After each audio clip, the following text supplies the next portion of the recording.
Yamaha avait répliqué avec un Tricity en 2014, un Tricity 125. Un tout nouvel engin avec un nouveau carénage, un nouveau design, avec un supporter les forces et les contraintes importantes du train avant.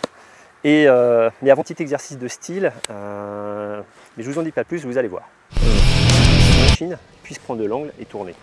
Pour que ce soit beaucoup plus clair, on dispose heureusement d'un Nikon pour s'incliner, puisque vous avez ainsi une géométrie type Ackermann, qui permet donc d'entraîner un train avant double, de façon à ce que les roues suivent la même direction, et d'incliner la machine. Voilà, c'est un peu vraiment le principe, fonctionne comme ça. Vous avez donc la partie direction avec une biellette de renvoi, qui renvoie sur ces montants-là, qui viennent eux prendre les tubes de fourche. Et vous avez donc cette cinématique qui est très importante. Alors tout est dédoublé sur ce train, il n'y a pas que les roues, il y a donc les fourches avec 2 tubes avant qui servent au guidage et 2 tubes arrière qui servent à la suspension. De même, l'ABS qui équipe le véhicule évidemment est différencié sur chaque roue, donc s'il y en a une qui bloque, l'autre pas. Donc ça c'est assez intéressant aussi. Alors ce qu'on peut dire à l'issue de cet essai, c'est que effectivement ce nouveau train avant travaille de façon remarquable, comme j'ai déjà dit. C'est surtout l'évidence de prise en main de la machine qui est absolument bluffant, puisque dès qu'on a quitté l'hôtel, on a tout de suite senti la facilité que procurait la Nikon sur les changements de direction, même à très basse vitesse. Il n'y a pas de lourdeur, contrairement à ce qu'on pouvait penser de prime abord, avec un train avant très large comme ça.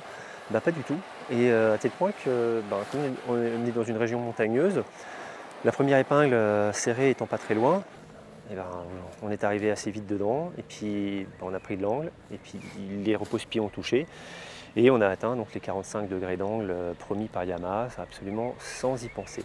Et tout au long de la journée d'essai, on a vraiment ressenti cette confiance dans le train avant, dans ce train avant vraiment très particulier, et qui permet de rouler sur des routes dégradées ou sales ou humides, mais sans même penser que tiens là ça peut glisser, ou du moins sans y penser comme on le ferait à moto. Ça c'est tout au long du parcours, c'est vraiment l'idée qui a suivi mon cheminement sur les routes qu'on a pu prendre, et ça apporte un vrai plus dans la qualité du parcours en fait. D'autant que on est quand même sur une machine qui est bien motorisée avec le CP3 Yamaha, donc le 3 cylindres, 115 chevaux et 9 mètres de couple. Alors évidemment sur cette machine, on va avoir un surcroît de poids assez important, il y a 50 kg supplémentaires pour 263 kg tout plein fait. Alors il faut les emmener en moteur, puisque en géométrie il n'y a pas de souci. Mais dans l'absolu, c'est vrai qu'on pourrait imaginer avoir 20 chevaux de plus et ce serait d'autant plus agréable.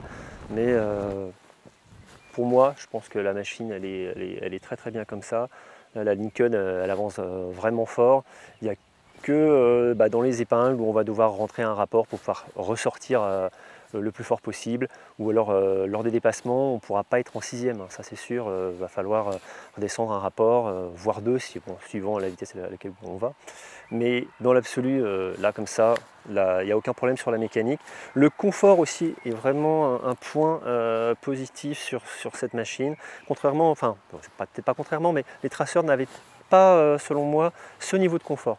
Là on a fait 300 km, mais sans même penser que ça pouvait s'arrêter et qu'on allait enfin pouvoir descendre de la machine. Non, pas du tout. On a une assise très très large qui permet beaucoup de recul également, donc ça c'est vraiment appréciable. On n'a pas pu évidemment tester la partie passager. Si, un autre point quand même négatif selon moi, puisque sur une moto, quand vous lâchez les mains du guidon à une allure constante, la moto elle tient à peu près le cap. Surtout quand vous avez un régulateur de vitesse, comme c'est le cas ici, ça tient tout seul, vous pouvez lâcher et vous gardez le cap, à peu près le cap tout droit. Là c'est pas le cas, la machine a tendance à embarquer un peu à droite, à gauche, il faut tout le temps un peu la reprendre. Donc ça c'est une particularité que je voulais souligner parce que on ne le retrouve pas sur une routière classique. Et puis sinon, écoutez, c'est que du plaisir, des petites virgules de l'arrière aussi, comme on a un 3 roues, ça permet aussi de s'amuser avec le contrôle de traction, surtout si on le désactive. ce qui finalement n'est peut-être pas une bonne solution parce que vraiment il y a quand même pas mal de couples. Donc, mais il y a vraiment moyen de s'amuser, ça c'est vraiment l'idée principale. Et c'est ce que Yamaha nous avait dit dès le début de la présentation, c'est vraiment un engin plaisir, un engin de sensations nouvelles. Et c'est vraiment ce qu'on a avec la Nikon. Et pour ça, je vous invite à aller l'essayer, parce qu'il n'y a que comme ça que vous vous ferez une idée de ce qu'on peut ressentir au guidon avec ce changement d'angle très particulier, qui n'a rien à voir avec celui d'une moto. Voilà, donc vous ferez retrouver l'essai complet sur le site Repère des motards. Et n'oubliez pas de vous abonner à la chaîne Facebook en cliquant à gauche. Moi je vous dis à très bientôt pour un nouvel essai. Merci.